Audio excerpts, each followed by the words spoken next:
Mas paigtingin pa ang seguridad kay Pangulong Ferdinand Marcos Jr. at sa palasyo dahil sa nahuling 2 Chinese at 3 Pilipino na nahuling ng espiya sa mga mahalagang lugar sa bansa kabilang na ang Malacanang. Sa press briefing sa Malacanang, sinabi ni Palace Press Officer Attorney Claire Castro, hindi maaaring baliwalain ang mga ganitong impormasyon, kaya't marapat lamang ang mahigpit na pagbabantay sa seguridad ng presidente at ng palasyo. Hindi yan dapat maging kampante upang hindi makompormiso ang seguridad ng presidente sa lahat ng pagkakataon. Yes, of course, nakakaalarma po talaga yung balita na yan. At magpagpupursigihin pa po natin at paiigtingin po natin ang ating puwersa para po masugpo ang mga sinasabi at napagbibintangang spies.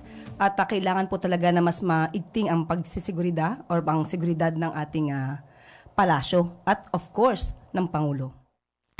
Matatandaang ang mga umano'y espiya ay hinuli ng National Bureau of Investigation dahil sa paniniktik sa mga mahalagang instalasyon sa bansa at kabilang umano ang Malacanang sa kanilang tinitiktikan.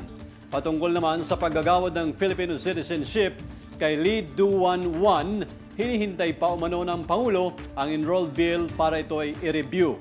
Sa hanay kasi ng mga senador, tanging si Senadora Riza Ontiveros lamang ang tumutol dito dahil sa may koneksyon ng Chinese national sa illegal na pogo.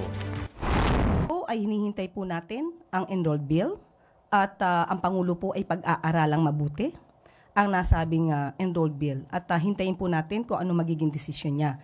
At pangako po ng Pangulo ay aaralin po ito mabuti bago po ito mapirmahan o kung ito man ay mabibito. So hintayin po natin ang kanyang aksyon.